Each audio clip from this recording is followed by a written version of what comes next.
Hey guys! Tonight, on Slumber Expeditions, we explore one of history's most enigmatic civilizations, a people who left no grand monuments, wrote no epic poems about themselves, yet sailed to the very edges of the known world and may have circumnavigated Africa 2,000 years before European explorers even dreamed it possible.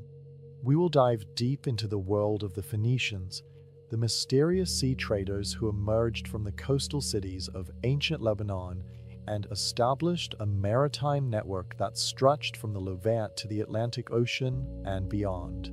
Tonight, we'll examine the archaeological evidence of their far-reaching voyages, the technological innovations that made them masters of the Mediterranean, and the tantalizing clues suggesting their influence reached shores history has yet to fully acknowledge.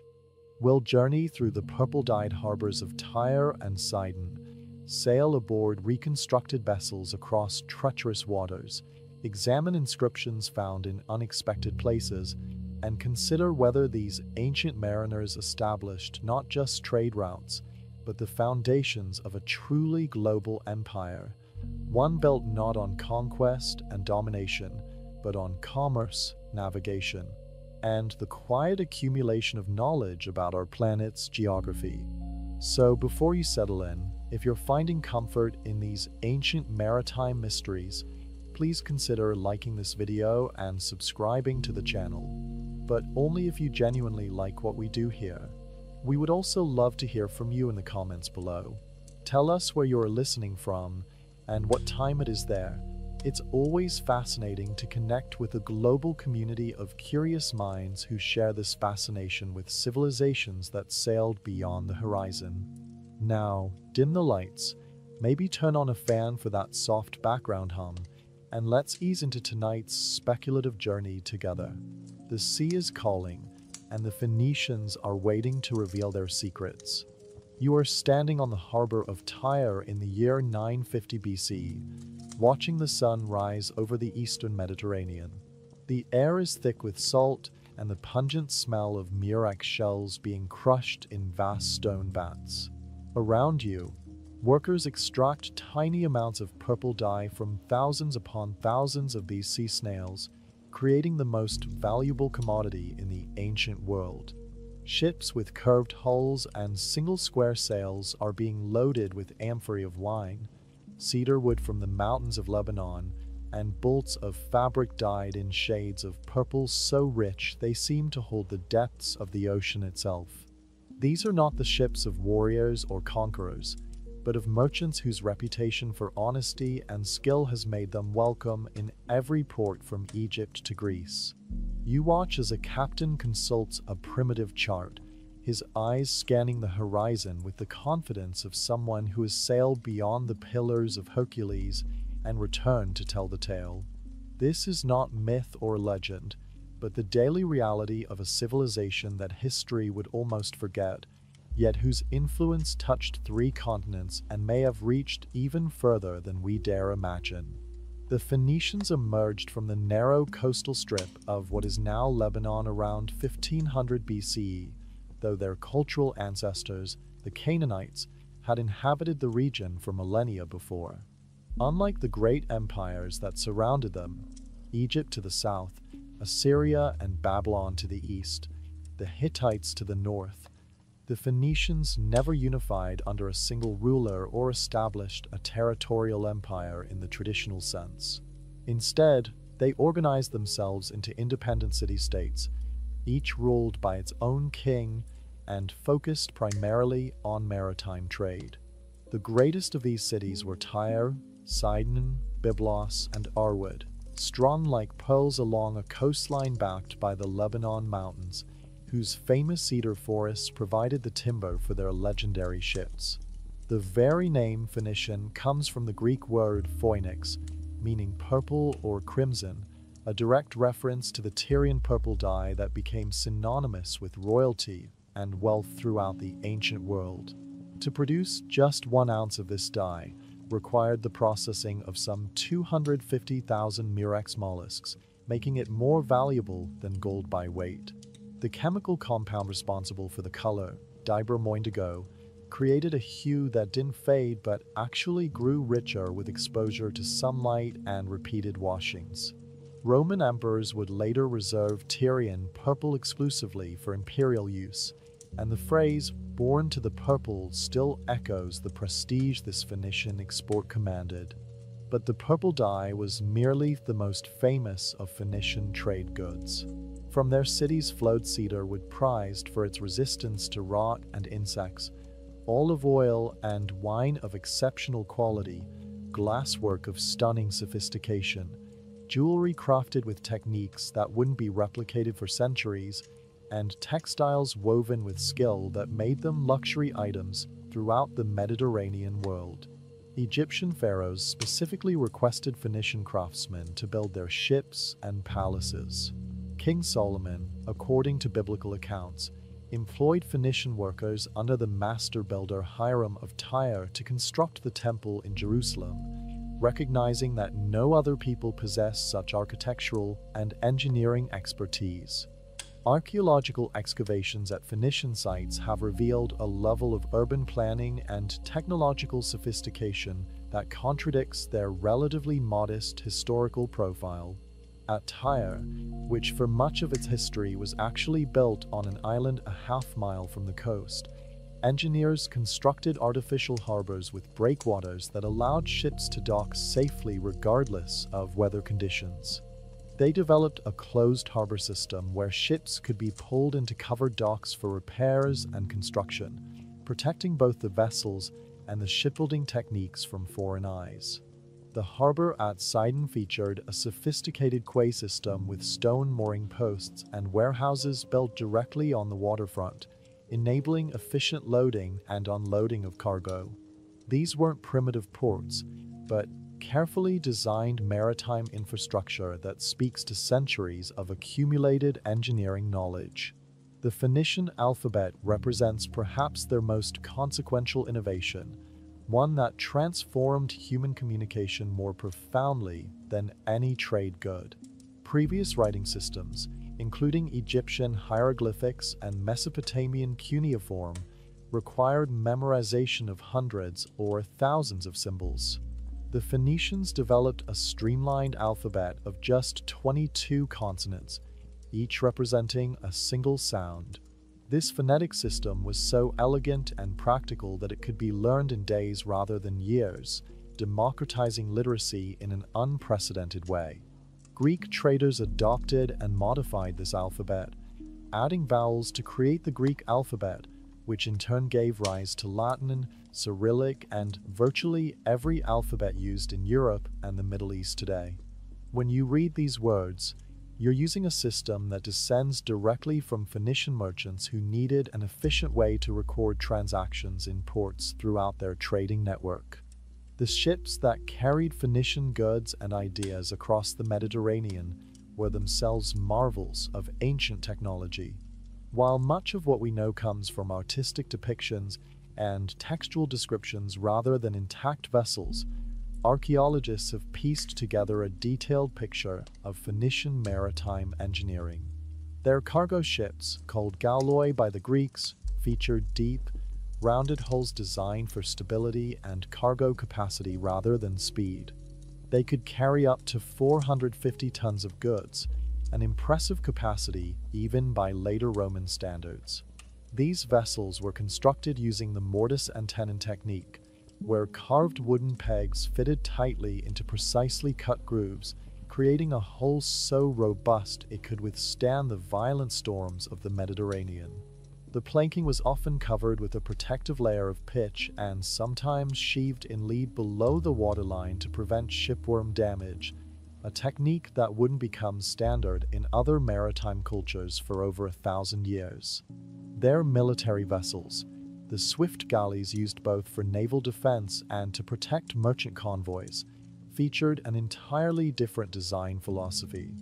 Long and narrow with a shallow draft, these ships could be rowed by up to 50 oarsmen arranged in 2 tiers, allowing them to maintain speed regardless of wind conditions. Archaeological evidence from ship depictions on Phoenician coins and Assyrian palace reliefs shows these vessels featured a pronounced ram at the waterline, turning the ship itself into a weapon. The Phoenician bireme, with its two banks of oars, would evolve into the Greek trireme that dominated naval warfare for centuries. When the Persian Empire sought to challenge Greek naval supremacy, they turned to their Phoenician subjects to build and crew their fleet, recognizing that no other people possessed comparable maritime expertise. Navigation techniques developed by Phoenician sailors represented accumulated knowledge passed down through generations of maritime experience. While they certainly used coastal navigation whenever possible, following familiar landmarks and utilizing detailed mental maps of harbors and hazards, evidence suggests they also developed methods for open water navigation that allowed them to cross vast expanses of sea far from land. Later Greek and Roman writers mention Phoenician pilots using the stars for navigation, particularly Polaris, the North Star, which the Greeks called the Phoenician star in acknowledgement of its importance to Levantine sailors. They understood wind patterns, ocean currents, and seasonal weather variations with precision that came from centuries of accumulated observation. The extent of the Phoenician trading network stretched far beyond what most people associate with ancient commerce. To the east, they maintained regular contact with Mesopotamia via caravan routes that crossed the Syrian desert. To the south, they traded extensively with Egypt, particularly during periods of Egyptian unity and prosperity. The Mediterranean became virtually a Phoenician lake, with trading posts and colonies established throughout its length. They founded settlements in Cyprus, where copper mines provided essential materials for bronze production. They established permanent colonies in Sicily, Sardinia, and Malta. On the North African coast, they created trading stations that grew into substantial cities. Archaeological evidence places Phoenician merchants in Greece during the geometric period, their exotic goods spurring Greek artists to develop new decorative styles that incorporated Near Eastern motifs. But it was in the Western Mediterranean and beyond that Phoenician ambitions truly revealed themselves. Around 814 BCE, according to ancient historians, colonists from Tyre established Carthage on the coast of modern Tunisia. While the precise date remains debated among scholars, archaeological evidence confirms a Phoenician presence in the area by at least the late 9th century BCE. Carthage would grow to become the dominant power in the Western Mediterranean, commanding a maritime empire that rivaled and eventually challenged Rome itself. The Carthaginians inherited and expanded upon Phoenician seafaring traditions, establishing their own colonies along the North African coast, in southern Spain, and on the islands of the Western Mediterranean. Spain held particular importance in the Phoenician economic system. The region they called Tarshish, probably located near modern Huelva or Cadiz, possessed seemingly inexhaustible deposits of silver, copper, tin, and iron. Biblical references to ships of Tarshish suggest vessels specifically designed for the long, potentially dangerous voyage from the Levant to Iberia, carrying luxury goods east and returning laden with metals essential for bronze production. Archaeological excavations at sites like Huelva have uncovered Phoenician artifacts dating to the 10th or 9th century BCE, pushing back the timeline of their presence in Spain and suggesting these distant outposts weren't temporary trading stations but permanent settlements with sophisticated infrastructure. The colony of Gaeta, founded around 1100 BCE according to ancient sources and known today as Cadiz, represents the westernmost extent of confirmed Phoenician permanent settlement. Located beyond the Strait of Gibraltar on the Atlantic coast of Spain, Gaeta served as a gateway to resources that lay even further west. From this base, Phoenician ships ventured into waters that would have seemed impossibly remote to other Mediterranean peoples. They sailed north along the Atlantic coast of Iberia and France, possibly reaching as far as Cornwall in Britain, where tin deposits were essential for bronze production. The famous Cassiterides, or Tin Islands, mentioned in classical sources, may well have been the Phoenicians' carefully guarded secret source for this vital metal. Evidence also suggests southward voyages along the Atlantic coast of Africa. Herodotus, writing in the 5th century BCE, recounts a story told to him by Phoenicians themselves about a voyage commissioned by the Egyptian pharaoh Necho to around 600 BC.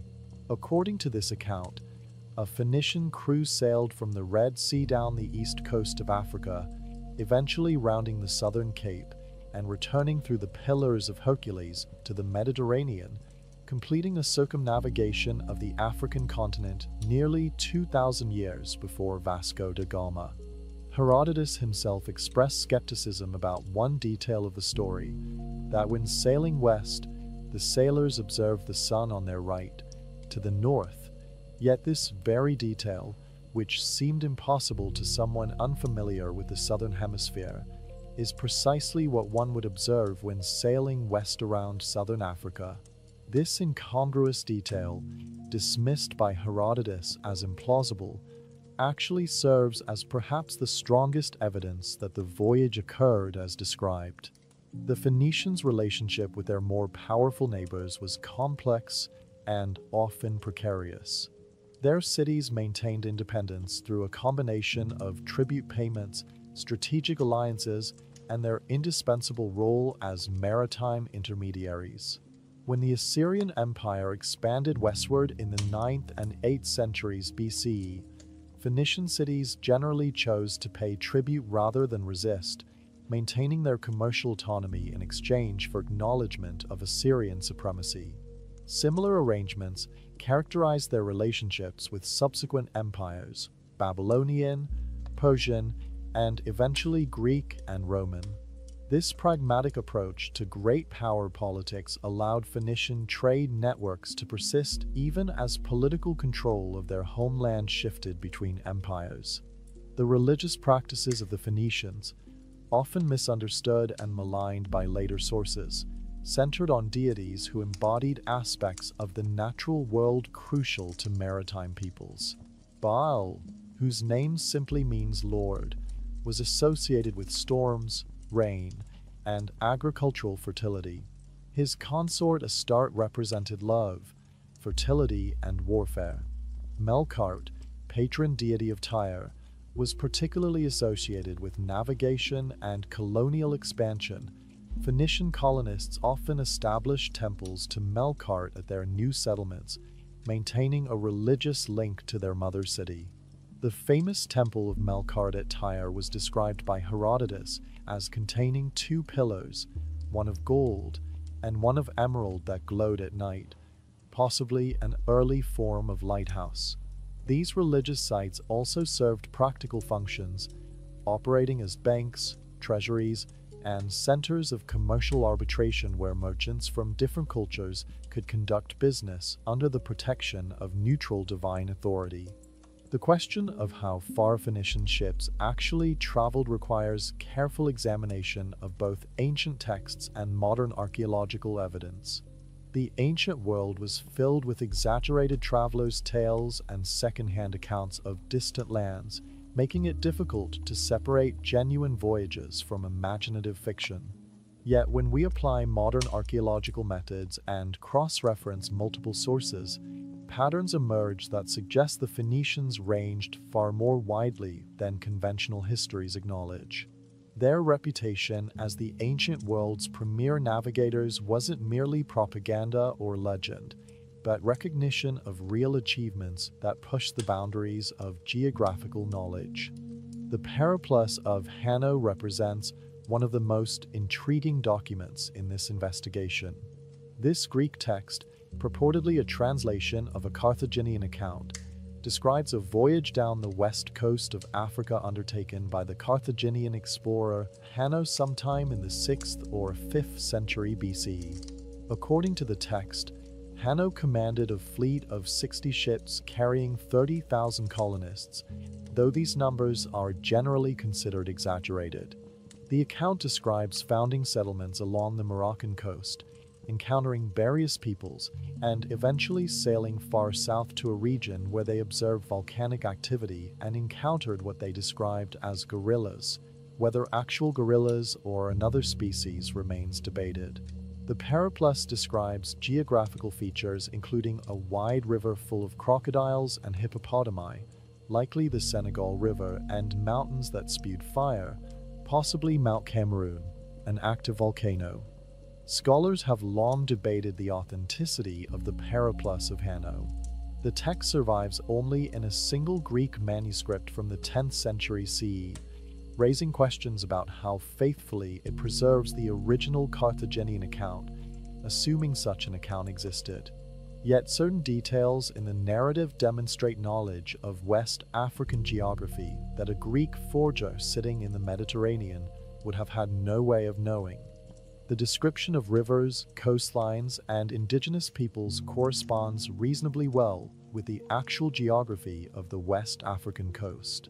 The psychological reactions of the sailors, their growing fear as they ventured further into unknown waters, their encounters with unfamiliar peoples, their decision to turn back when provisions ran low, ring true as authentic expedition experiences rather than armchair fantasies.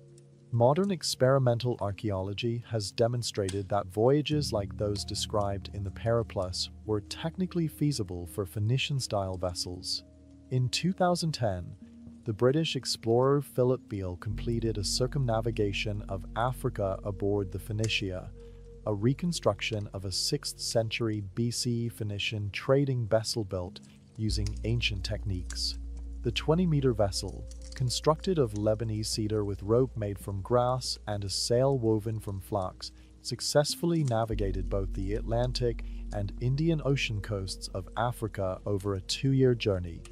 While this modern expedition benefited from contemporary meteorological knowledge and support vessels, it demonstrated that the ships themselves were capable of long ocean voyages.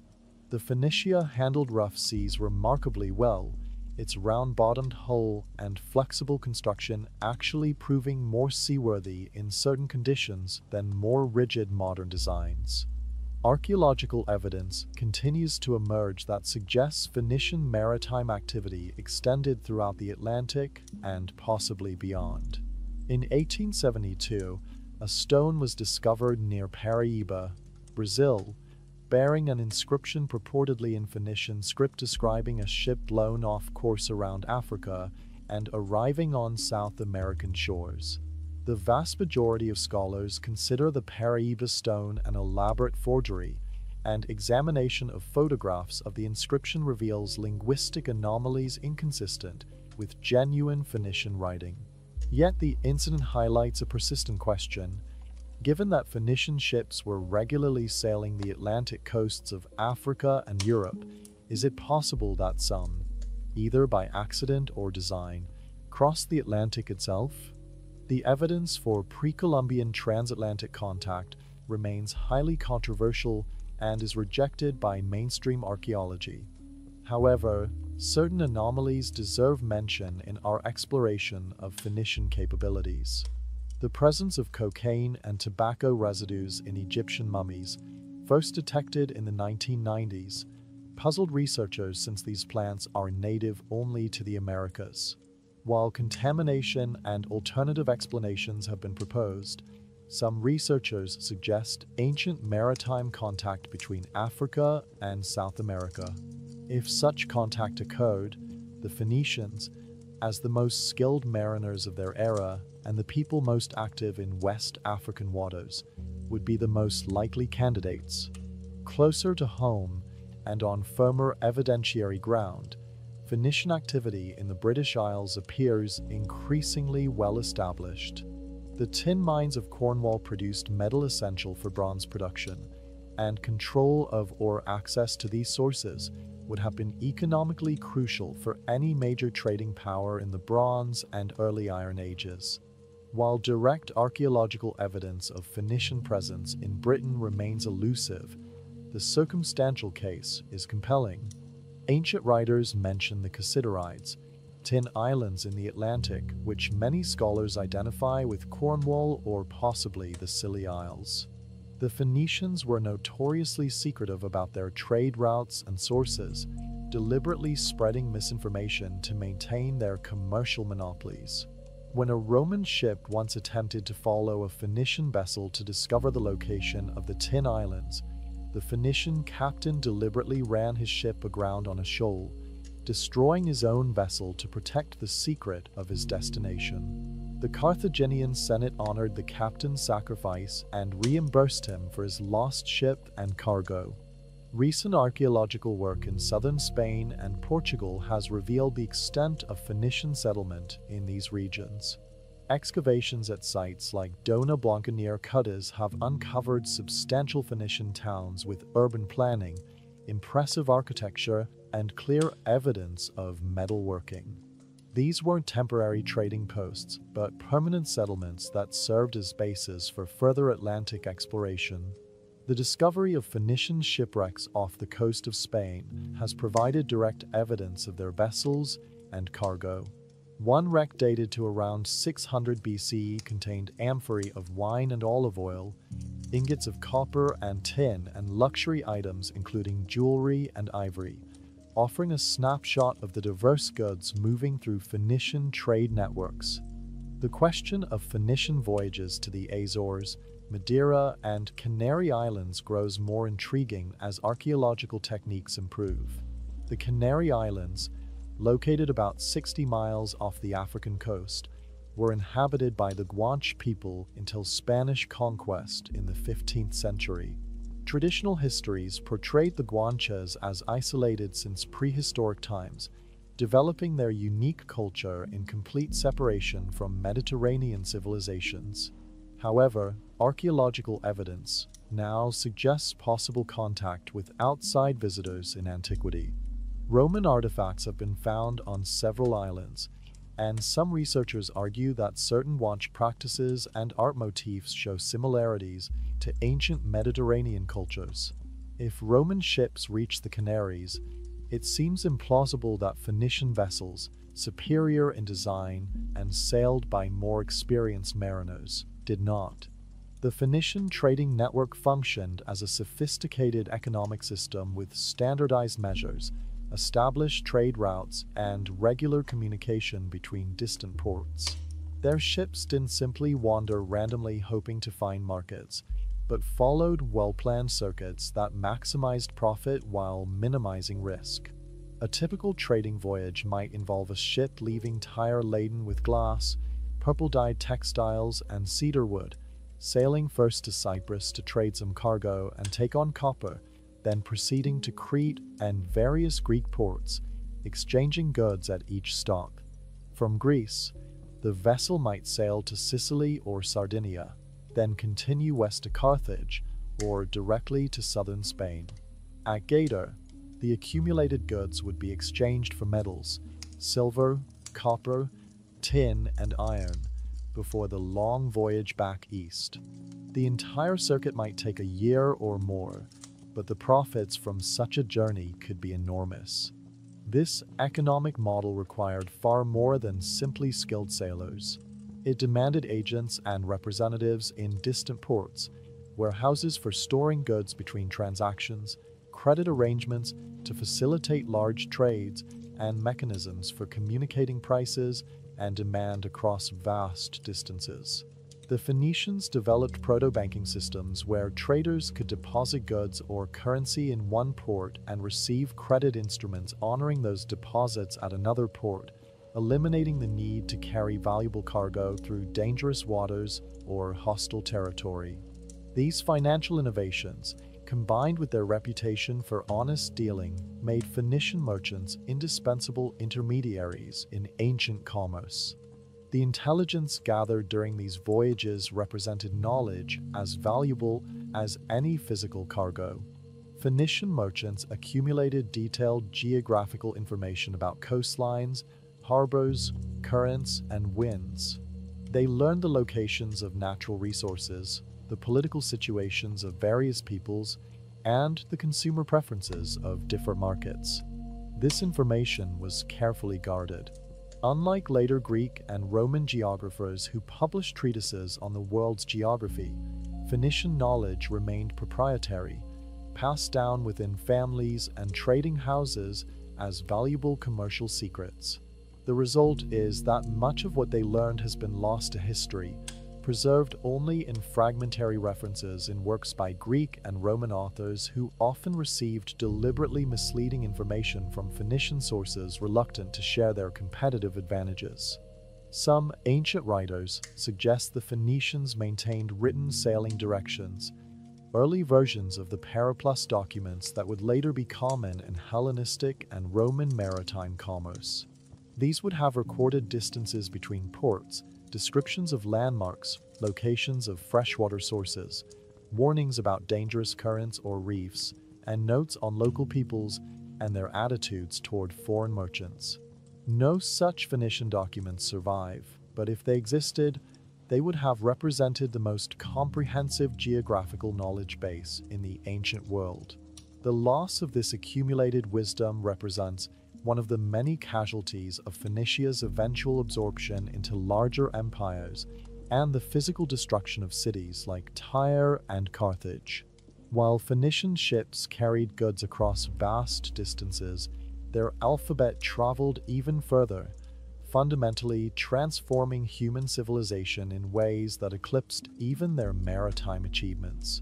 The development of this writing system represents one of history's most consequential innovations, yet the process by which it emerged and spread remains only partially understood.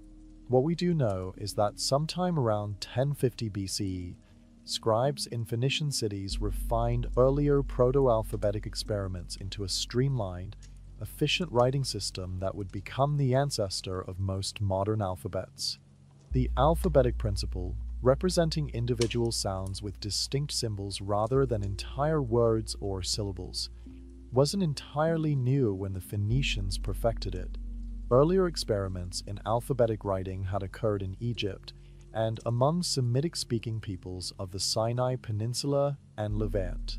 Inscriptions found in the turquoise mines of Serabit el-Qadim in Sinai, dating to around 1900 BCE, show early attempts at using simplified symbols to represent consonantal sounds rather than full words.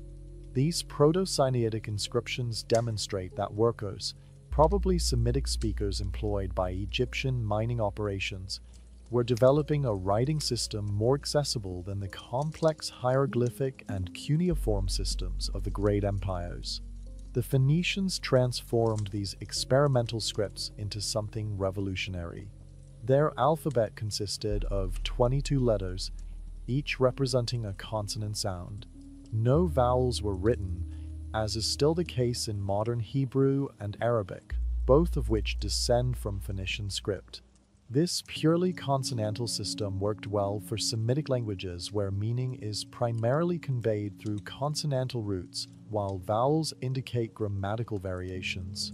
A reader familiar with the language could easily supply the appropriate vowels mentally, just as modern readers of English can understand txt SPK, even with vowels removed. The shapes of Phoenician letters derived from simplified pictures, following the principle of acrophony, using a picture of an object to represent the first sound of that object's name. The letter Aleph, representing a glottal stop, originated as a simplified bull's head, the Semitic word for bull being Aleph. Beth, representing the sound B, came from a simplified house, Beth meaning house. This pictographic origin made the letters easier to remember, while their simplified forms made them quick to write. The entire system could be learned in a matter of days rather than the years required to master the hundreds of symbols in cuneiform or hieroglyphics. Archaeological evidence shows the Phoenician alphabet spread rapidly throughout the Mediterranean world. Inscriptions have been found in Cyprus, Sardinia, Malta, and throughout the Greek islands. The oldest known Phoenician inscription from the homeland dates to around 1000 BCE, the sarcophagus inscription of King Ahiram of Byblos. This beautifully carved text demonstrates that the alphabet was already fully developed and standardized by this date, suggesting its origins lay even earlier. The inscription's elegant execution and sophisticated cursive forms indicate considerable tradition lying behind it. Greek adoption of the Phoenician alphabet represents one of history's pivotal cultural transmissions. Probably in the 9th or 8th century BCE, Greek traders in regular contact with Phoenician merchants adapted the Levantine alphabet to their own language. The Greeks made one crucial modification. They used several Phoenician consonant letters that represented sounds not present in Greek to instead represent vowels. The letter Aleph became Alpha, representing the vowel A. Het became Eta, representing the vowel E. This addition of vowels made the alphabet even more versatile and easier to learn, since readers no longer needed to supply vowels from context. The Greeks themselves acknowledged the Phoenician origin of their alphabet. They called their letters Phoenicia Grammata, Phoenician letters.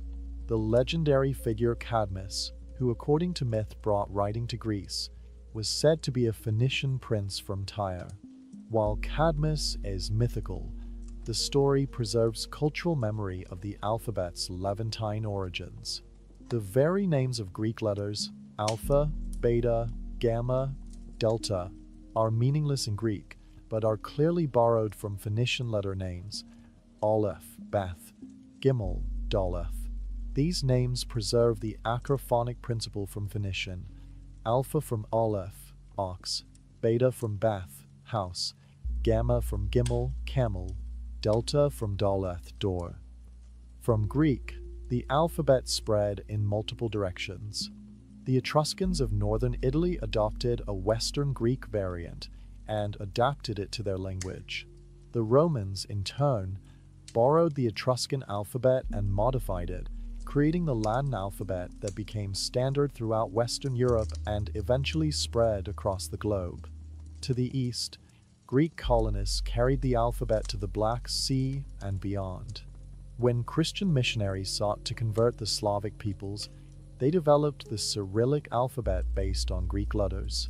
Meanwhile, Phoenician script continued evolving in its homeland, giving rise to Aramaic, which became the lingua franca of the Near East and the script in which most of the Dead Sea Scrolls were written.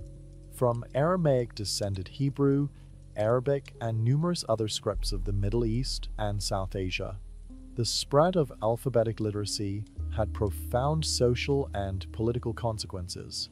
In societies using complex writing systems, literacy remained restricted to specialized scribal classes who invested years in mastering hundreds or thousands of symbols. These scribes held tremendous power as gatekeepers of written communication, and their specialized knowledge made them indispensable to royal courts and temple bureaucracies. The alphabet democratized literacy by making it accessible to anyone who invested a few weeks of study. Merchants could keep their own records rather than hiring scribes. Ordinary people could write letters, record contracts, and participate in literary culture. This democratization proved revolutionary for ancient Greece. The relatively high literacy rates enabled by the alphabet contributed to the development of democratic institutions, philosophical inquiry, and the flourishing of literature and drama that characterize classical Greek civilization. Socrates, Plato, and Aristotle built philosophical systems recorded in alphabetic script and accessible to anyone who could read. Herodotus and Thucydides wrote histories that preserved knowledge for future generations. The plays of Aeschylus, Sophocles, and Euripides were recorded and transmitted. All of this intellectual flowering depended on a writing system simple enough for widespread use, a system borrowed from Phoenician merchants concerned primarily with recording business transactions. The Phoenicians themselves produced literature, though tragically little survives.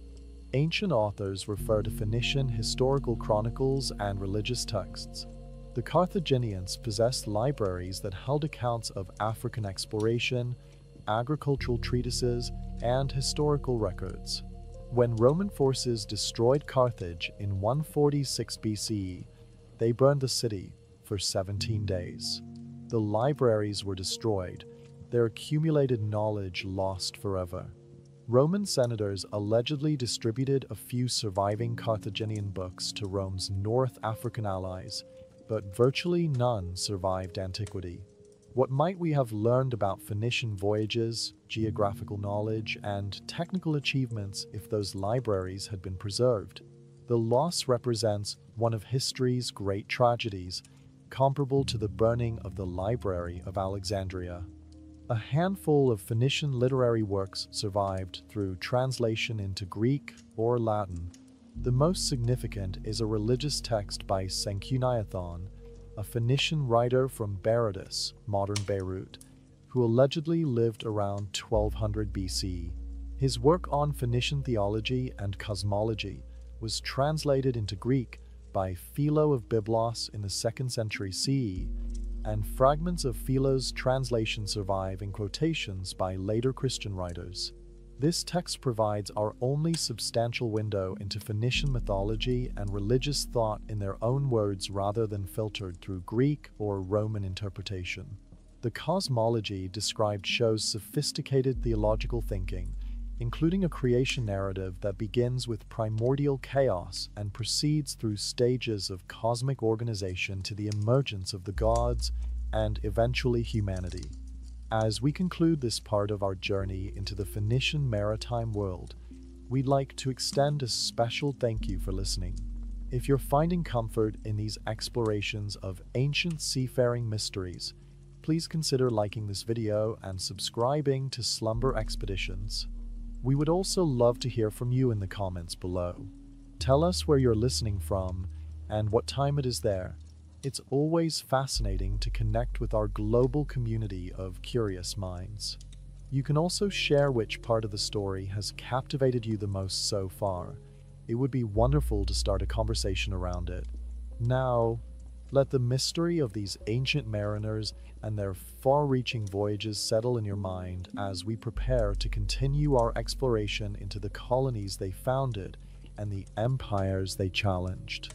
The founding of Carthage marks the beginning of the most successful and enduring of all Phoenician colonies, a city that would grow from a trading post into the dominant power of the Western Mediterranean and Rome's greatest rival. The traditional founding date of 814 BCE comes from ancient historians who carefully calculated backwards from known chronologies, though modern archaeology suggests Phoenician presence in the region may date slightly later, to around 760 to 750 BCE.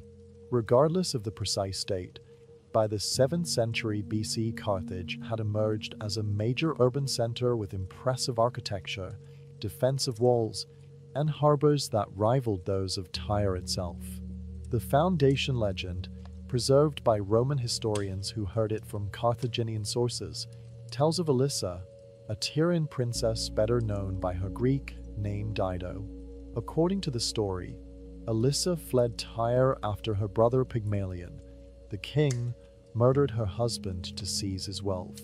She gathered supporters and sailed west, eventually reaching the coast of North Africa. There she negotiated with the local Berber ruler for land, requesting only as much territory as could be enclosed by a bull's hide. The clever princess cut the hide into thin strips and used them to encircle a large hilltop, establishing the citadel that would become Carthage. While the tale is almost certainly legendary, it preserves cultural memory of Carthage's Tyrian origins and hints at the negotiations and agreements that must have facilitated Phoenician settlement on the North African coast. The site chosen for Carthage possessed significant strategic advantages. The city occupied a peninsula jutting into the Gulf of Tunis, with the Mediterranean to the east and the Lake of Tunis to the west. This position provided natural protection from land-based attacks while offering access to both the sea and inland territories. The surrounding countryside was fertile, capable of supporting agricultural production, while the location provided excellent access to maritime trade routes. Ships traveling from the eastern to the western Mediterranean or from Mediterranean ports to Atlantic destinations naturally passed near Carthage, making it an ideal location for a trading emporium. The Carthaginians developed their city with impressive urban planning. The citadel, called Bursa, occupied the highest point and contained temples, administrative buildings, and the residences of the elite. Below Bursa, the city spread across the peninsula, eventually expanding to house a population that may have reached several 100,000 at its peak, making it one of the largest cities in the ancient world. The residential areas were laid out in a grid pattern with streets intersecting at right angles, a level of urban planning that wouldn't become common in European cities for many centuries. Excavations have revealed multi-story apartment buildings, some reaching 6 floors, with sophisticated sewage systems and access to piped water. But Carthage's most impressive features were its harbors. The Carthaginians constructed 2 artificial harbor complexes connected by a narrow channel. The rectangular commercial harbor could accommodate over 200 merchant vessels, with stone quays, warehouses, and loading facilities lining the waterfront. Beyond this lay the circular naval harbor, one of the marvels of ancient engineering. This harbor could accommodate 220 warships, each housed in a covered shipway that protected the vessels from weather and concealed Carthage's naval strength from potential enemies. At the center of the circular harbor stood a round island containing the admiral's headquarters, from which the entire fleet could be observed and commanded. The entrance channel could be closed with chains, making the naval harbor a fortress, as well as a dockyard. Archaeological excavations of the Carthaginian harbors began in earnest in the 1970s and continue today. Underwater surveys have mapped the ancient harbor works, revealing the sophisticated engineering that created these facilities. The Carthaginians dredged channels, built massive stone moles to create breakwaters, and constructed artificial islands to protect the harbors from silting and storm damage. The level of hydraulic engineering demonstrated rivals Roman achievements in the same field, yet predates most Roman harbor construction by centuries. The fact that much of this harbor complex remains identifiable today, more than 2,000 years after Carthage's destruction, testifies to the quality of Carthaginian engineering and the permanence of their construction methods. Carthage's economy rested on multiple foundations. Maritime trade remained central, with Carthaginian merchants continuing and expanding the trading networks established by their Phoenician ancestors.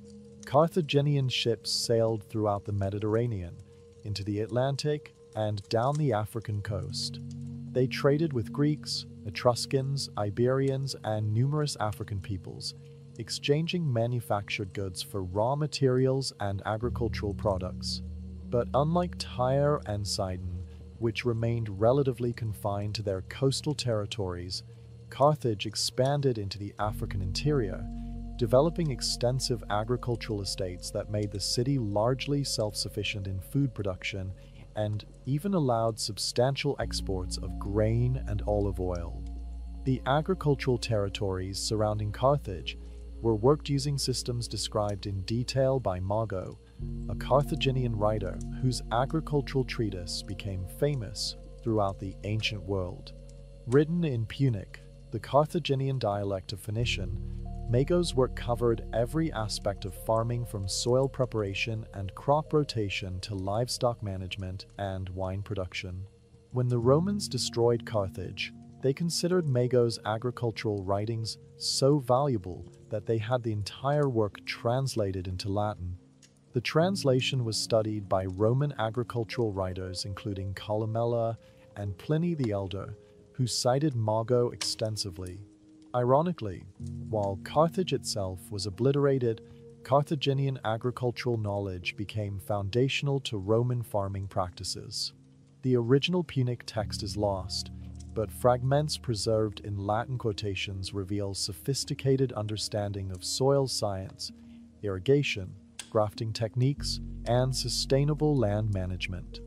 The Carthaginians also developed substantial mining and metallurgical operations. They extracted silver, lead, and iron from Spanish mines, establishing settlements throughout southern Iberia to facilitate resource extraction. The silver mines of the Rio Tinto region produced ore in quantities that allowed Carthage to mint coinage on a scale that rivaled Greek city-states.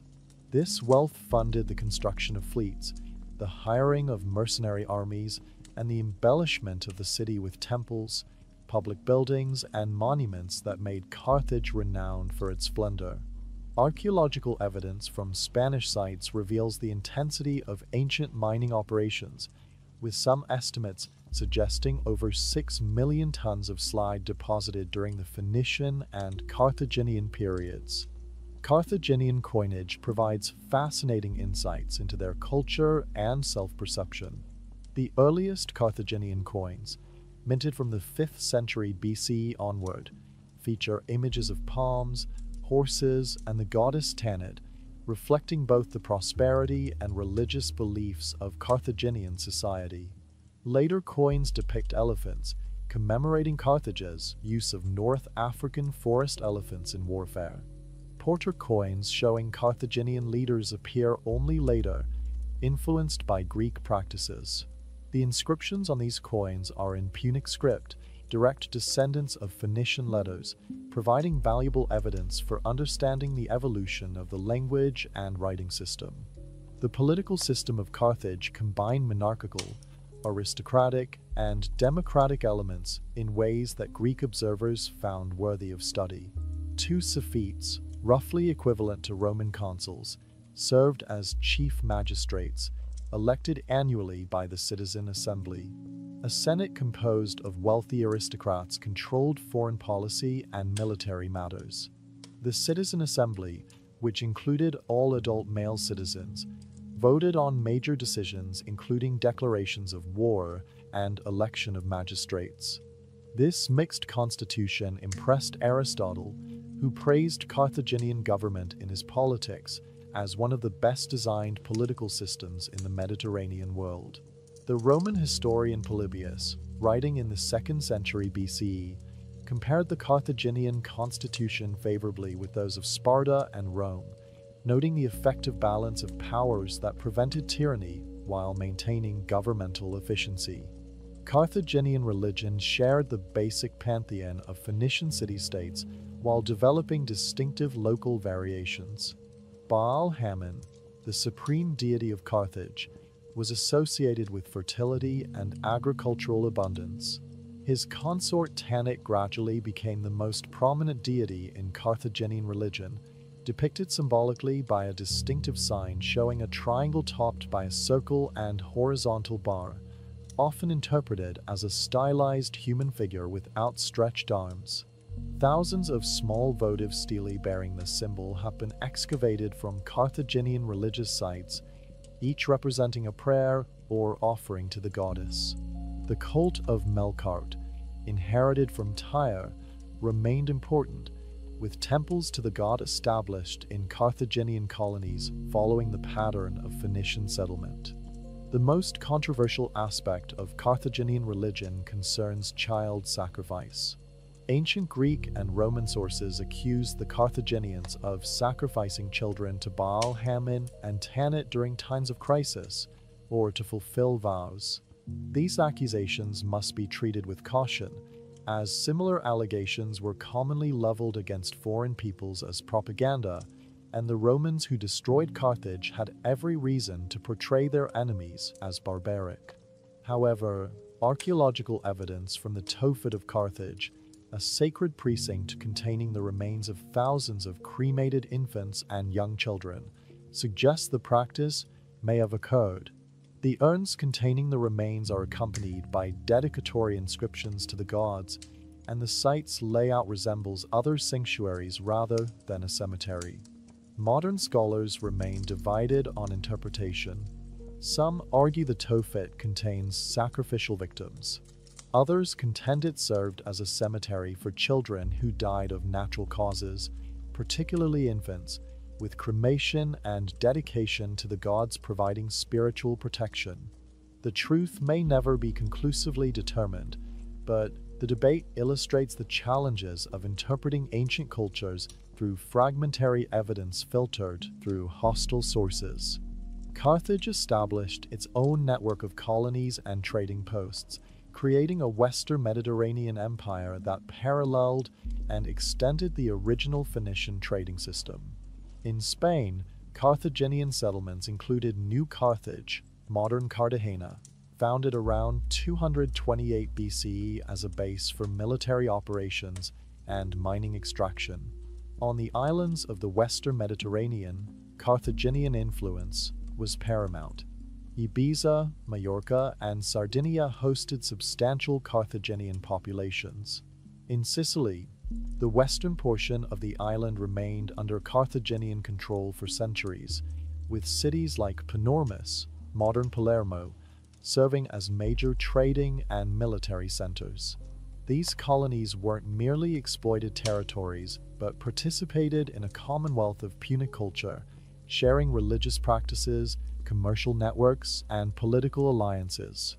The relationship between Carthage and the Greek city-states of the Western Mediterranean oscillated between cooperation and conflict.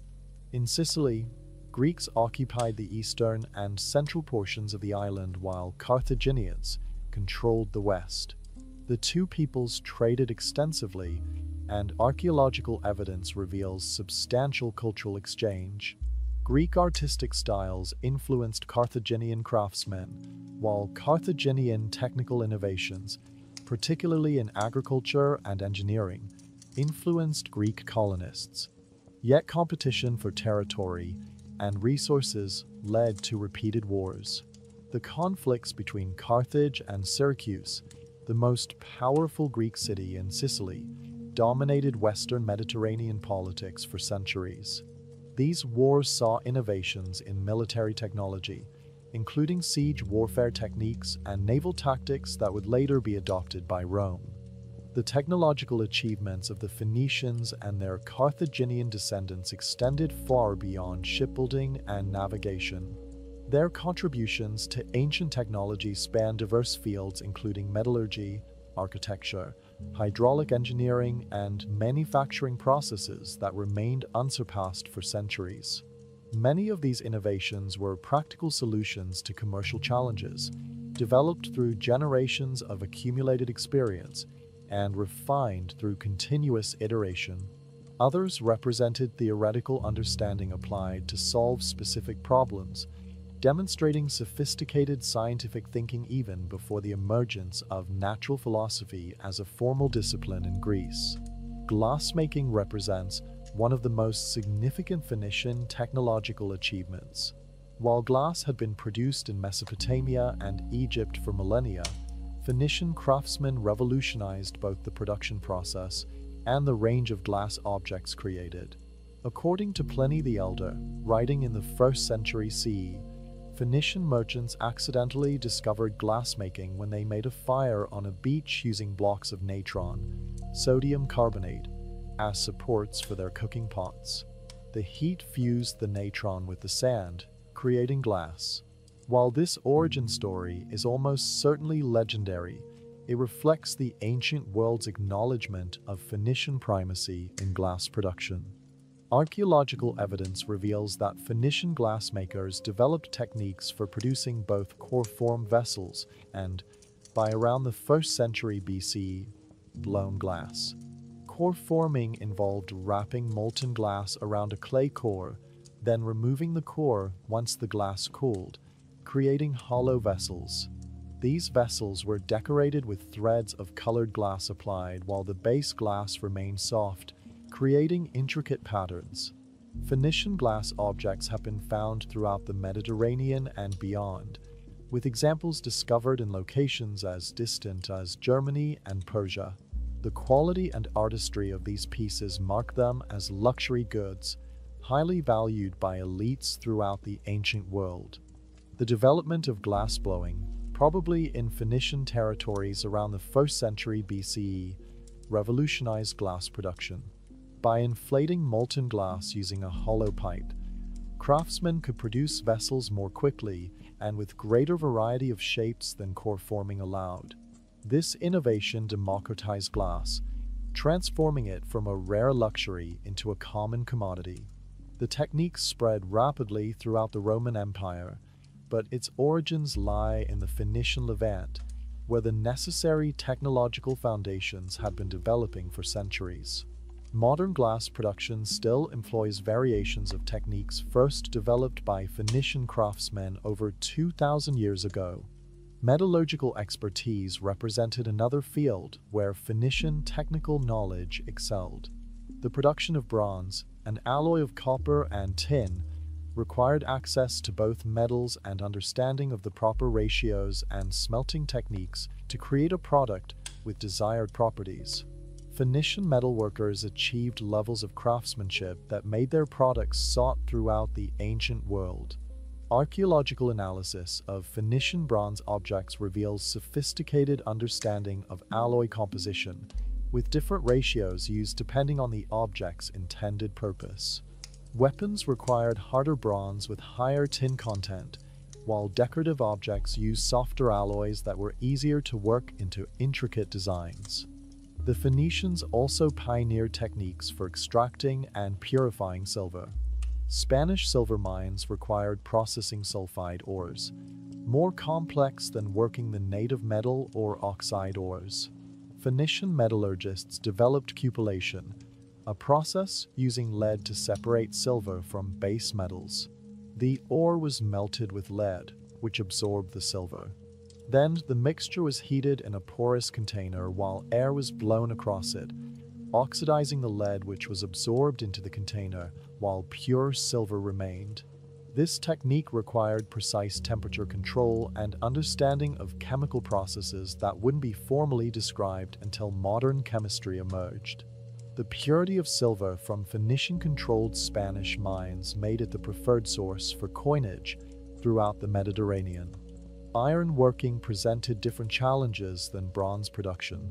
Iron requires much higher smelting temperatures, and the resulting metal, unlike bronze, cannot be work-hardened through hammering alone.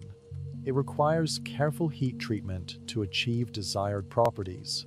While iron working developed independently in several regions, Phoenician smiths were among the earliest masters of the technology in the Mediterranean. The famous Damascus steel techniques, which created blades of exceptional quality through repeated folding and heat treatment, may have Phoenician origins, with the technology transmitted through trade contacts to the Middle East and eventually India. Steel weapons from Phoenician workshops were prized possessions, expensive, but far superior to bronze equivalents. Textile production, particularly the famous Tyrian purple dye, involved complex chemical processes.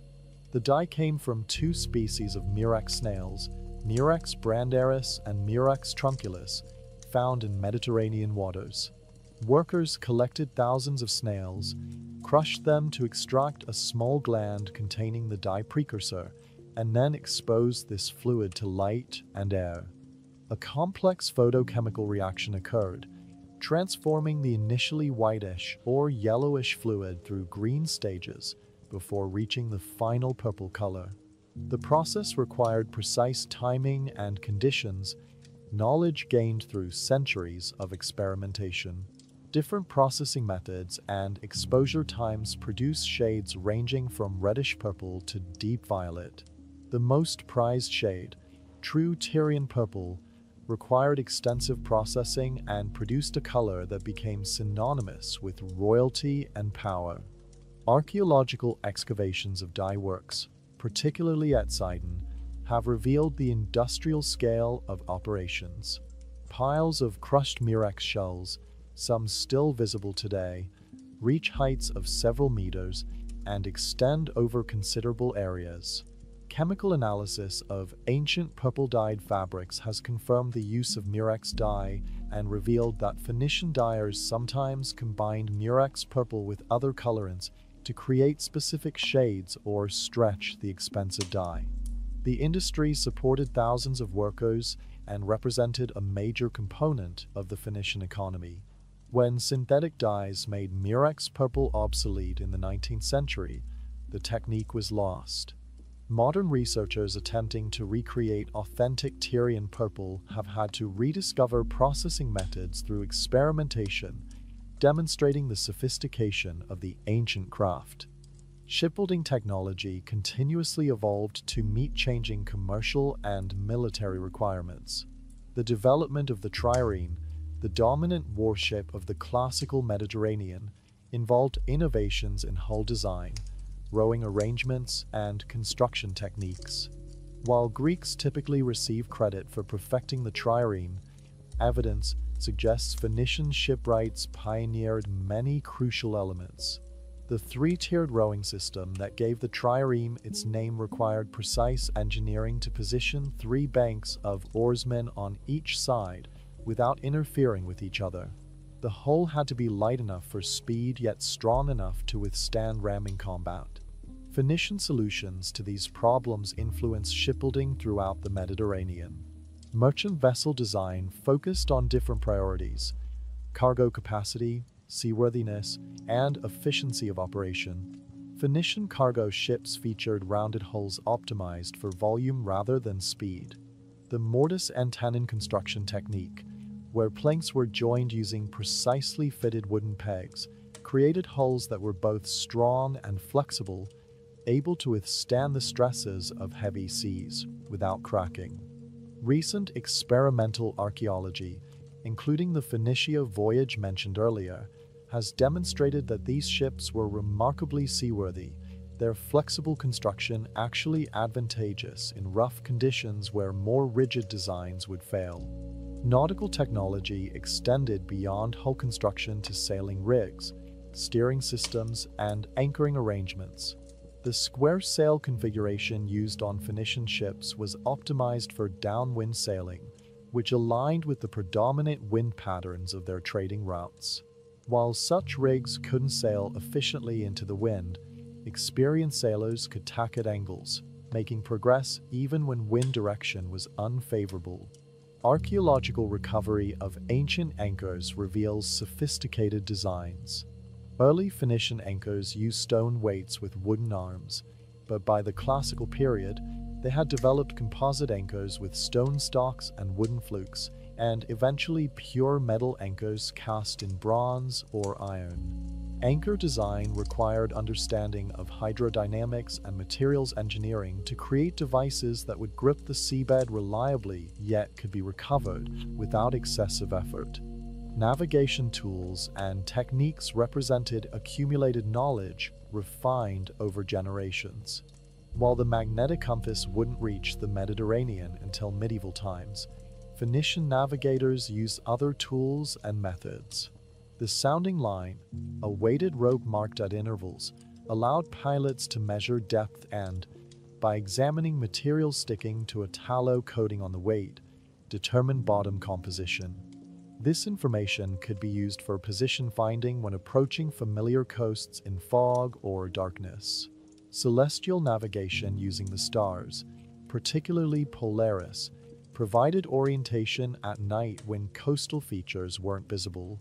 The seasonal patterns of winds and currents were codified in knowledge passed from master to apprentice, creating what modern scholars call empirical navigation. Navigation based on accumulated practical experience rather than theoretical understanding. The rise of Rome in the 3rd century BC brought the Phoenician-Carthaginian maritime dominance into direct conflict with an emerging land power. The 3 Punic Wars fought between Rome and Carthage between 264 BCE and 146 BCE would determine the future of the Mediterranean world and ultimately result in the complete destruction of Carthage and the effective end of Phoenician civilization as an independent cultural force. Yet the conflict also demonstrates Carthaginian capabilities at their peak, particularly their remarkable general Hannibal Barca, whose military genius nearly brought Rome to its knees. The First Punic War erupted in 264 BC over control of Sicily. Rome, having recently unified the Italian peninsula, sought to expand its influence, while Carthage viewed Sicily as vital to its commercial empire. The conflict lasted 23 years and became primarily a naval war, forcing Rome to develop a fleet to challenge Carthaginian control of the seas. The Romans, with characteristic engineering pragmatry, studied a captured Carthaginian warship and built copies. To compensate for their inexperience in naval warfare, they invented the corvus, a boarding bridge that could be dropped onto enemy ships, transforming naval combat into infantry battles where Roman soldiers held the advantage. The Roman innovation of the corvus represents a fascinating example of technological adaptation. Carthaginian naval tactics relied on superior seamanship, maneuvering to ram enemy vessels or shear off their oars. Roman crews couldn't match this expertise, so they developed a tool that negated the advantage. The corvus, essentially a narrow gangway with a heavy spike on the end, could pivot and drop onto an enemy ship's deck. The spike penetrated the planking, locking the vessels together while Roman marines stormed across. Contemporary sources describe the corvus as revolutionary, though it had disadvantages. The top-heavy construction made ships less stable, contributing to several Roman fleets being lost to storms. Nevertheless, it proved effective enough that Rome won several major naval victories despite Carthage's centuries of maritime experience. The war's conclusion saw Carthage forced to pay a massive indemnity and surrender Sicily, marking the first time Carthaginian territories were conquered by an outside power. Rome gained its first overseas province and, equally significantly, became a naval power. The war had been extraordinarily expensive for both sides, but while Rome could draw on the resources of the Italian peninsula, Carthage's economy, despite its wealth, proved less able to sustain prolonged conflict. The loss of Sicily was both a strategic and economic blow, depriving Carthage of important agricultural resources and trading posts. In the aftermath of the First Punic War, Carthage turned to Spain to rebuild its power. The Barcid family, Hamilcar Barca, his son-in-law Hasdrubal, and eventually his son Hannibal, led the expansion of Carthaginian control over southern and eastern Iberia. This wasn't merely territorial conquest, but systematic exploitation of Spanish resources, particularly silver and copper mines that could fund Carthage's recovery. New Carthage was founded as a capital for Carthaginian Spain, its harbors and fortifications rivaling those of Carthage itself. Excavations at the site have revealed the scale of the settlement, including shipyards, warehouses, and residential areas housing a substantial population of Carthaginian colonists and Spanish allies. Hannibal Barca assumed command of Carthaginian forces in Spain in 221 BC at age 26. According to ancient historians, he had sworn as a child to be Rome's eternal enemy, though this may be dramatic embellishment. What is certain is that Hannibal possessed military genius combining tactical brilliance, strategic vision, and understanding of logistics that made him one of history's greatest commanders. His decision to attack Rome by marching overland from Spain through Gaul and crossing the Alps remains one of military history's boldest campaigns. The conventional wisdom held such a march impossible, particularly the Alpine crossing with an army including elephants and heavy equipment.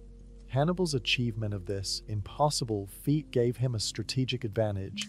He arrived in northern Italy largely unexpected, and Roman military deployments were positioned to defend against attacks from the south or by sea. The march itself took 5 months and cost Hannibal significant losses. He departed Spain with approximately 90,000 infantry, 12,000 cavalry, and 37 elephants. By the time he reached northern Italy, his force had been reduced to perhaps 26,000 infantry and 6,000 cavalry. Most of the elephants died in the crossing, though Hannibal kept at least one, which he personally rode, until it too succumbed to the Italian climate.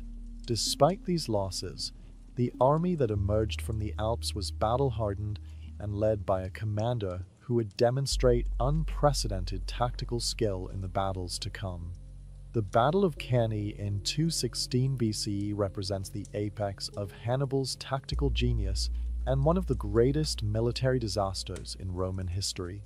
Facing a Roman force of perhaps 80,000 infantry and cavalry, Hannibal commanded only 40,000 infantry and 10,000 cavalry. He arranged his infantry in a convex formation that deliberately sagged backward when the Romans attacked the center, while his cavalry defeated the Roman horsemen on the flanks and then swept behind the Roman army. The result was a classic double envelopment. The Romans found themselves surrounded, packed so tightly they couldn't fight effectively.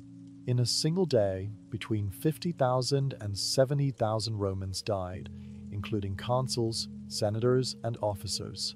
It remains one of history's bloodiest battles and a tactical masterpiece still studied in military academies worldwide.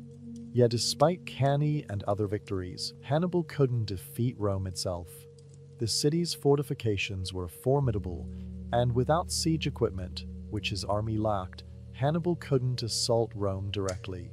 His hope had been that Italian allies would defect from Rome, depriving it of manpower and resources. Some did, particularly in southern Italy, but Rome's Latin allies remained largely loyal.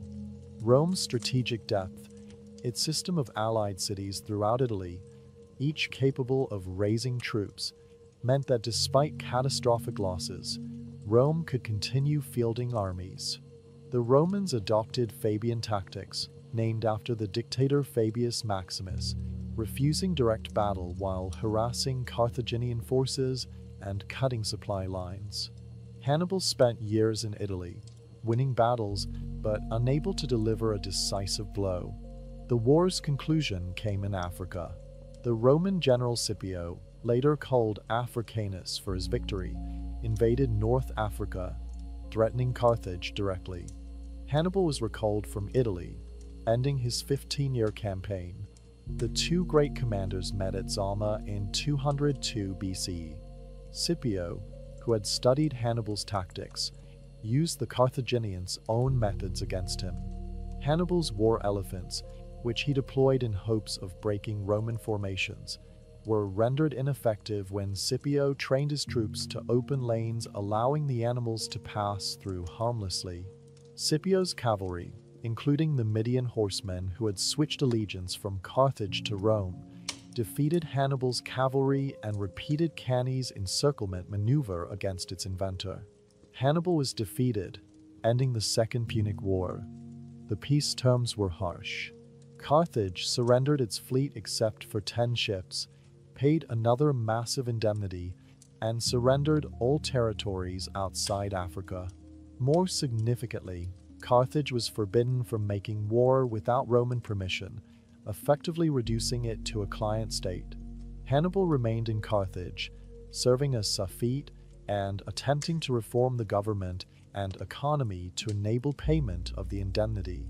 His reforms threatened the oligarchic families who dominated Carthaginian politics, and they denounced him to Rome.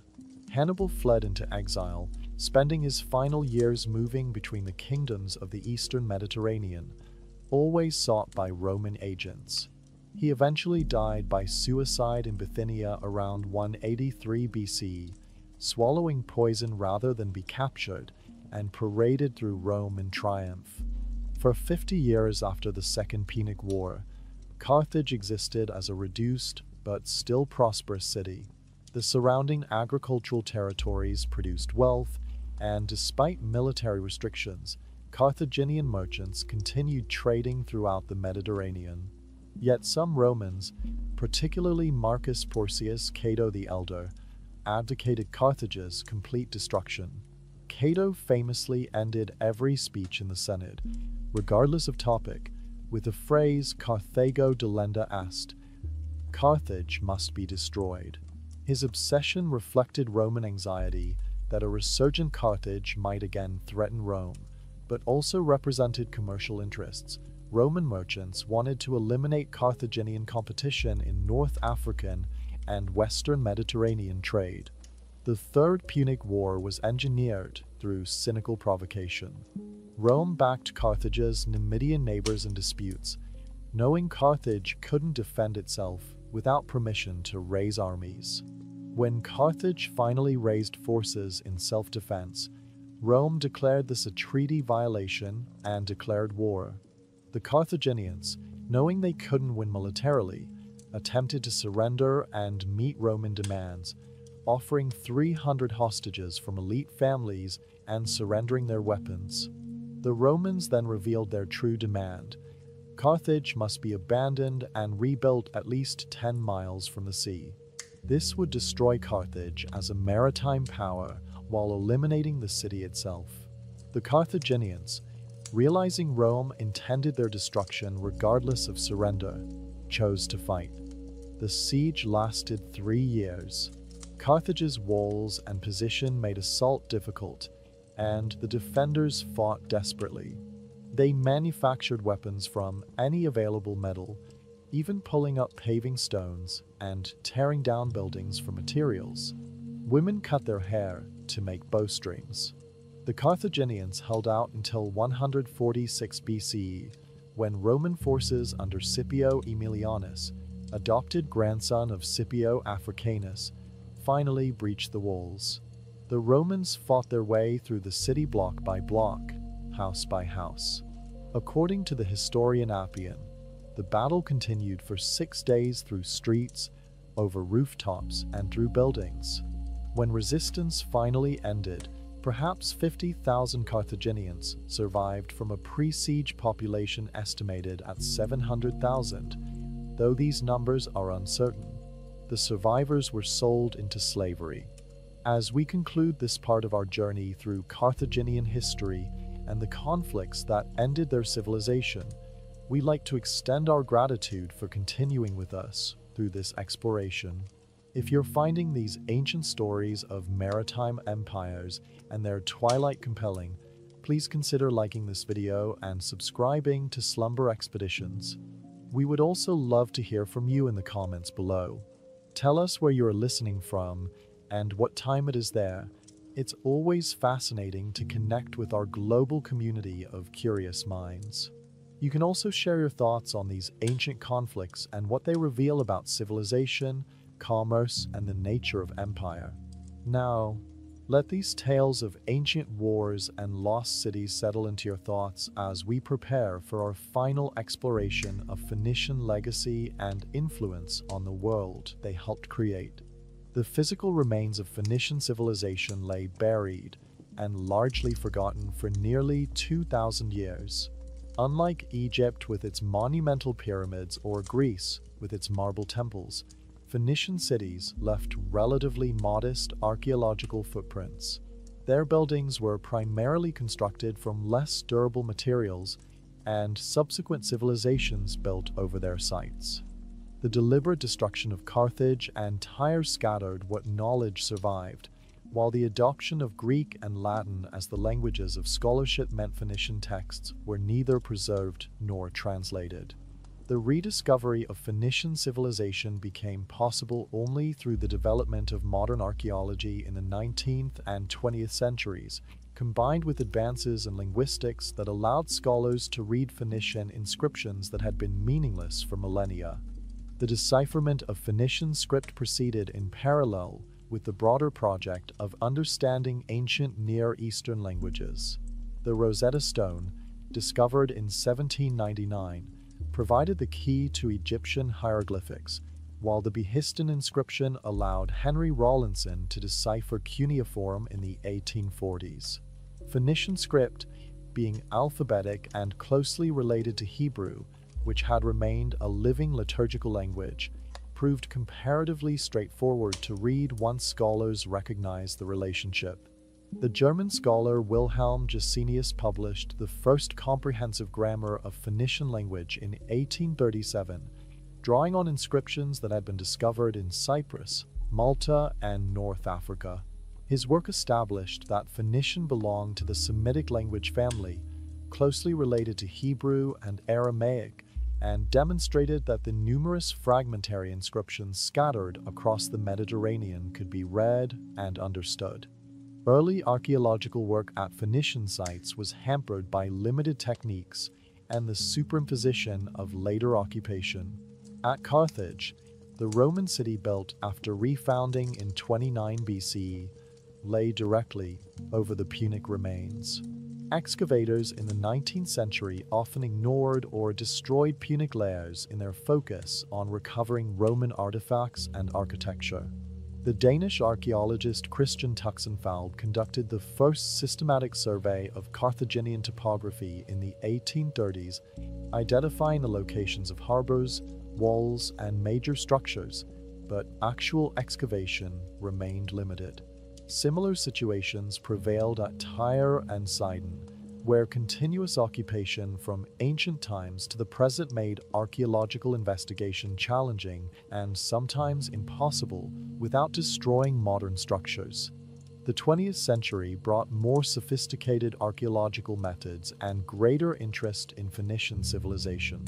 Pierre Sintas led extensive excavations at Carthage beginning in the 1920s, establishing the chronology of Punic occupation and uncovering residential areas, tombs, and industrial sites. His work demonstrated that Carthaginian culture had been both sophisticated and distinctive, neither merely derivative of Greek culture nor as barbaric as Roman propaganda suggested. Maurice Dunin's decades-long excavation at Byblos, beginning in 1924, revealed continuous occupation from Neolithic times through the Roman period, with particularly rich Bronze Age and Iron Age deposits documenting the development of Phoenician culture from its Canaanite antecedents. Underwater archaeology opened new possibilities for understanding Phoenician maritime activities. Shipwrecks containing Phoenician cargo began to be systematically investigated in the latter half of the 20th century. The Tanit shipwreck, discovered off the coast of Sicily, contained a cargo of Punic amphorae dated to the 6th century BCE. Analysis of the amphorae's contents revealed they'd carried wine, olive oil, and a fish sauce similar to Roman garum. Other wrecks discovered off Spain, Sardinia, and Israel have yielded similar cargoes along with more exotic items including ivory, ostrich eggs, and jewelry.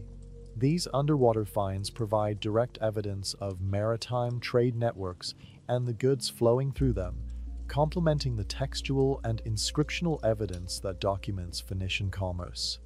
The discovery and excavation of Phoenician colonies throughout the Mediterranean has gradually revealed the extent of their expansion. At Motia in western Sicily, Italian archaeologists have uncovered a complete Phoenician Punic town including fortifications, harbors, a towfid, residential areas, and industrial zones. The site's excellent preservation, due to its abandonment after destruction in 397 BCE, provides a snapshot of Carthaginian colonial urban planning. Excavations at Spanish sites including Gader, Malaga, and Almeria continue to reveal the depth of Phoenician presence in Iberia. At Mogador, an island off the Moroccan coast, excavations confirmed Phoenician presence in the 7th century BCE at what represents the most southerly known Phoenician settlement in the Atlantic. Phoenician inscriptions continue to be discovered throughout their former territories. These texts, mostly brief dedicatory inscriptions, tomb inscriptions, or business records, provide valuable linguistic data and occasional historical information.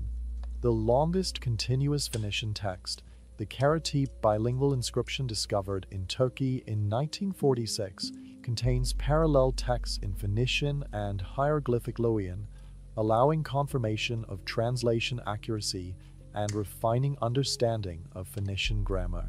The inscription commemorates the building projects of a local king in the 8th century BCE and demonstrates Phoenician cultural influence extending well beyond the coastal cities into Anatolia. Recent decades have seen increasing attention to Phoenician material culture beyond the spectacular finds that dominated earlier archaeology. Studies of pottery, modest jewelry, household implements, and food remains provide insights into daily life, diet, trade connections, and technological capabilities. Archaeometric analysis using techniques including neutron activation, scanning electron microscopy, and isotopic analysis can determine where pottery was manufactured, what foods were consumed, and where metals were mined. This scientific approach has revealed trade connections and cultural exchanges that weren't visible through traditional archaeological methods. The Tophet sanctuaries remain controversial and continue to attract archaeological attention. Beyond the large Tophet at Carthage, similar sanctuaries have been identified at Motia, Theros in Sardinia, and elsewhere in the Punic world. These sacred precincts contain thousands of urns with cremated remains of young children and animals, marked with inscribed stelae dedicating the burials to Tanit and Baal Hammon. The debate over whether these represent child sacrifice or natural death burials continues to generate scholarly controversy. Recent biochemical analysis of remains has attempted to determine causes of death, but results have been inconclusive. Some studies suggest the children were already dead when cremated, supporting the cemetery interpretation. Others argue the burial practices specifically target very young infants in patterns inconsistent with normal mortality. The question remains unresolved, illustrating the limitations of archaeological evidence when dealing with practices that left ambiguous physical traces. The Phoenician contribution to Western civilization extends far beyond their role as merchants and mariners. Their innovations, technologies, and cultural practices diffused throughout the Mediterranean world, influencing the development of Greek, Roman, and ultimately modern European culture in ways that remain visible today. The alphabet represents their most obvious contribution, but Phoenician influence touched architecture, urban planning, religion, literature, and economics in ways that shaped the foundations of Western civilization. The architectural legacy begins with construction techniques developed for maritime structures. The mortise and tenon joinery used in Phoenician shipbuilding influenced Mediterranean woodworking generally. Phoenician carpenters working on projects far from home, including Solomon's Temple in Jerusalem, transmitted their techniques to local craftsmen who adopted and adapted them.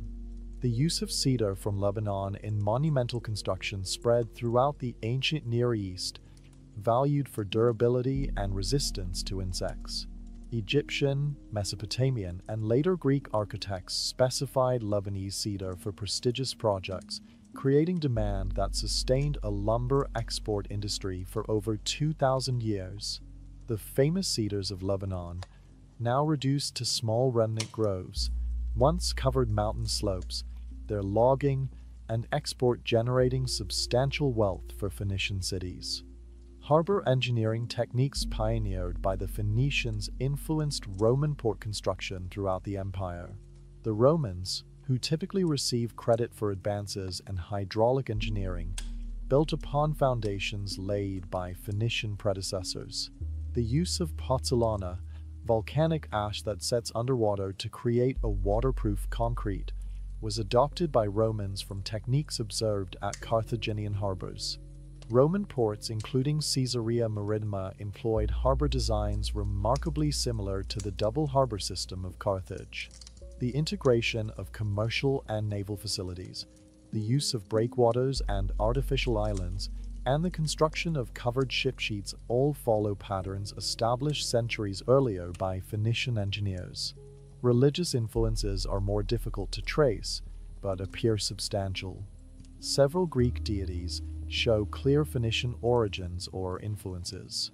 Aphrodite, Greek goddess of love and beauty, corresponds closely to the Phoenician Astarte, and tradition held that the cult of Aphrodite originated on Cyprus, a major Phoenician settlement. Adonis, the dying and rising god beloved by Aphrodite, takes his name from the Phoenician word Adon, meaning Lord, and his cult likely originated in Phoenician Byblos. Heracles shows connections to Melkart, with several of his legendary labors corresponding to sites of Melkart temples, suggesting that Greek hero myths incorporated elements of Phoenician religious geography. The mystery religions that became popular in the Hellenistic and Roman periods, with their emphasis on personal salvation through identification with dying and rising deities, show influences from Phoenician and Punic religious concepts as these spread through cultural contact and trade. The economic influence of Phoenician practices extended to fundamental aspects of Mediterranean commerce. The development of banking systems where deposits could be made in one port and withdrawn in another originated with Phoenician merchants managing transactions across their far-flung trading network. The use of sealed containers, particularly amphorae stamped with marks indicating origin, contents, and sometimes capacity, created standards that facilitated trade by providing guarantees about goods being exchanged. These standardization practices were adopted by Greeks and Romans, evolving into more complex systems of commercial regulation and quality control. The Phoenician reputation for honest dealing, attested in both biblical and classical sources, established norms of commercial ethics that became expected standards throughout Mediterranean trade networks. Coinage, while probably invented independently in Lydia around 600 BCE, spread rapidly throughout the Mediterranean partly through Phoenician adoption and distribution. Carthaginian mints produced coins accepted throughout the Western Mediterranean, their weight standards and metal purity reliable enough that Carthaginian currency circulated far beyond Punic political control. The use of coinage facilitated long-distance trade by providing a portable, standardized store of value that eliminated the inefficiencies of barter. Phoenician merchants were among the earliest adopters of coinage for international trade, recognizing its advantages for transactions between peoples using different systems of weights and measures. The transmission of mathematical and astronomical knowledge from Mesopotamia and Egypt to Greece may have occurred partly through Phoenician intermediaries. Greek philosophers and mathematicians including Thales and Pythagoras were said to have traveled to Egypt and possibly Phoenicia to study with priests and learned men. Whether these specific accounts are accurate, the broader pattern of knowledge transmission through trade contact seems clear. Phoenician merchants familiar with Babylonian mathematical astronomy, Egyptian geometry, and the practical calculations necessary for navigation would have been natural conduits for transmitting this knowledge westward. The Greek adoption of Babylonian astronomical observations and mathematical techniques occurs during the period of most intensive contact with Phoenician traders and colonists. Wine production technology spread throughout the Mediterranean partly through Phoenician influence. While grapevine cultivation and winemaking were practiced in various regions independently, Phoenician expertise in viticulture contributed to the spread of wine culture. The amphorae used to transport wine were a Phoenician innovation, their pointed bottoms allowing them to be stored efficiently in ships' holds while providing stability when embedded in sand. Different amphora shapes were associated with different wine-producing regions, allowing ancient consumers to identify the geographic origin of wines by container shape alone. This system of appellations, linking wine quality to specific regions, prefigures modern wine classification systems.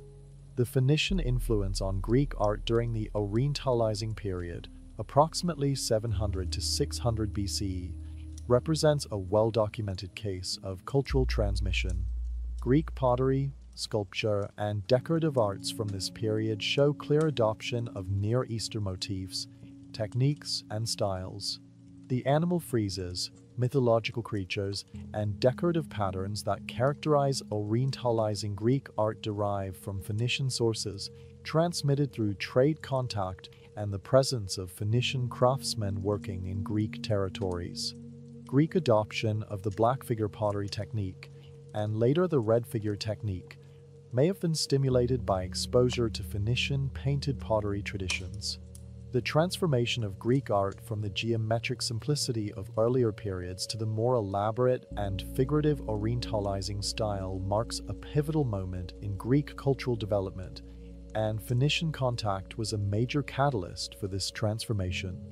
Literary influences are difficult to document directly, since Phoenician literature survived only in fragments, but certain Greek works show clear Levantine connections. Homer's Odyssey, with its tales of Mediterranean voyages, mysterious islands, and encounters with strange peoples, may incorporate Phoenician sailors' tales adapted to Greek settings. Odysseus's visit to the island of the Lotus Eaters, the encounter with the Cyclops, and other episodes could represent distorted accounts of real places and peoples described by Phoenician merchants. The Phoenicians appear explicitly in the Odyssey, portrayed as skilled sailors and crafty traders, stereotypical characterizations that reflect both admiration for their abilities and Greek ambivalence about commercially focused culture. The transmission of epic traditions from the ancient Near East to Greece may have occurred through Phoenician intermediaries. The Epic of Gilgamesh, with its flood narrative and themes of mortality and the search for immortality, shows structural and thematic parallels with Greek myths and later biblical narratives. While direct literary borrowing is difficult to prove, the Phoenicians' position as cultural intermediaries between Mesopotamia and the Mediterranean makes them likely transmitters of such stories. The biblical tradition itself preserves evidence of Phoenician literary influence. The poetic structure of certain psalms and passages in Proverbs shows similarities to Canaanite Phoenician poetic forms preserved in texts from Ugarit. Urban planning concepts developed in Phoenician cities influenced Greek colonial foundations. The grid-pattern street layout, with orthogonal intersections and regular block sizes, appears in Phoenician colonies before becoming standard in Greek colonial cities.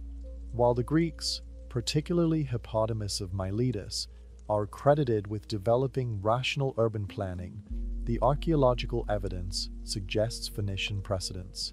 Carthage's urban layout, with its grid streets, integrated harbor facilities, and distinct residential, commercial, and sacred zones, represents sophisticated urban planning that Greek and Roman cities would later emulate and refine.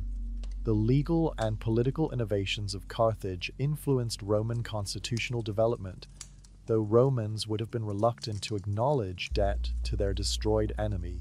The mixed constitution combining monarchical, aristocratic, and democratic elements that Aristotle praised in Carthage resembles the checks and balances of the Roman Republic. The Sophites of Carthage paralleled Roman consuls. The Carthaginian Senate resembled the Roman Senate, and the citizen assembly functioned similarly in both states. Whether Romans consciously borrowed from Carthaginian examples or developed similar institutions independently in response to similar challenges, the parallels are striking and suggest common approaches to solving problems of governance in merchant republics. The Phoenician people did not vanish with the destruction of Carthage, or the absorption of Tyre and Sidon into Hellenistic kingdoms. Their descendants continued living in the Levant and North Africa, gradually losing distinct cultural identity as they adopted Greek, Roman, and eventually Arabic language and culture. Yet genetic, linguistic, and cultural traces of Phoenician civilization persist to the present day, and recognition of this heritage has grown as nationalism and regional identity movements have sought historical roots. The legacy of Phoenician civilization lives not only in concrete contributions to technology and culture, but in the ongoing influence of their innovations, and the example they provide of a civilization that prospered through commerce and cultural exchange rather than military conquest.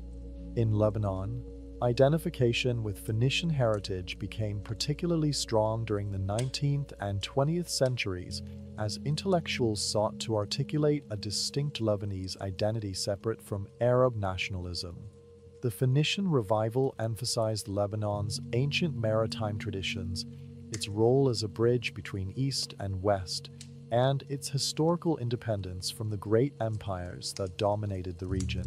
Critics argued this Phoenician identification was politically motivated, designed to distinguish Christian Lebanese from Muslim Arabs, and ignored the reality that modern Lebanese are descended from many ancient peoples, not exclusively Phoenicians. Nevertheless, Phoenician symbols appear in Lebanese national iconography. The cedar tree on the flag directly references the famous cedars that once covered Lebanese mountains and provided timber for Phoenician ships. Genetic studies using DNA analysis have attempted to trace Phoenician ancestry in modern populations. Research published in 2017 analyzed DNA from Phoenician burial sites in Lebanon and compared it with modern Lebanese, showing substantial genetic continuity. Approximately 90% of modern Lebanese ancestry derives from ancient Canaanite Phoenician populations, with the remaining 10% reflecting later admixtures. Similar studies examining populations in coastal regions throughout the Mediterranean and Atlantic coastlands have found genetic markers suggesting Phoenician ancestry. These findings indicate that while Phoenician political structures and distinct cultural identity disappeared, the people themselves continued, their genes persisting in descendant populations. In North Africa, the legacy of Carthage and Phoenician colonization influenced subsequent Berber, Roman, and eventually Arab cultures.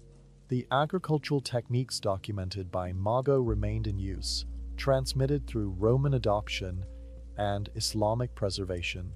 The ports established by Phoenician colonists continued functioning under Roman, Byzantine, and Arab control. Tunis, founded near the ruins of Carthage, became a major Mediterranean port, its location chosen partly because the harbor facilities and agricultural hinterland established by Carthaginians made the site naturally advantageous. The Berber peoples of North Africa, who had complex relationships with Carthage involving alliance, conflict, and cultural exchange, preserved elements of Punic culture even as they maintained distinct identities. The Punic language survived the fall of Carthage by centuries. Augustine of Hippo, writing in the late 4th and early 5th centuries CE, mentions that Punic was still spoken in North African rural areas. He notes that many African Christians spoke Punic rather than Latin, and some biblical books were translated into Punic for their use. This linguistic persistence suggests that Carthaginian cultural influence in the North African interior was substantial and enduring. The language probably survived in isolated areas until the Arab conquests of the 7th century, when Arabic gradually replaced both Latin and Punic as the dominant language of North Africa. Some scholars suggest that Berber languages preserve Punic loanwords, though distinguishing Punic from earlier Canaanite or Phoenician influences is challenging given the long history of Semitic Berber contact. The alphabet's journey from Phoenician origins to global use represents the most widespread and lasting Phoenician contribution. Every time someone writes in Latin letters, Cyrillic, Greek, Hebrew, or Arabic script, these system descended from the Phoenician alphabet. The elegant simplicity of representing individual sounds with distinct symbols revolutionized human communication. While Chinese characters and related systems continue serving billions of people, and syllabaries like Japanese kana function effectively, the alphabetic principle has proven remarkably successful. The ease of learning alphabetic writing, requiring memorization of only a few dozen symbols rather than thousands, has facilitated widespread literacy. In the modern world, where literacy is increasingly viewed as a fundamental human right and essential skill, the Phoenician contribution to making written communication accessible deserves recognition. Modern maritime culture preserves echoes of Phoenician innovations. The international nature of shipping, with vessels registered in one country, owned by citizens of another, crewed by sailors from multiple nations, and trading among ports throughout the world follows patterns established by Phoenician merchants. The practice of establishing ports of call, regular trading circuits, and agent networks that facilitate commerce in distant markets all have Phoenician precedents. While modern technology has transformed navigation, ship construction, and communication, the fundamental logic of maritime commerce remains recognizable to anyone familiar with Phoenician trading practices. The example of Phoenician civilization offers alternative models for understanding success and influence in history. The traditional narrative of ancient history emphasizes military empires: Egypt, Assyria, Persia, Macedonia, Rome, that conquered territories and imposed cultural uniformity. The Phoenicians succeeded differently through commercial networks, technological innovation, and cultural exchange.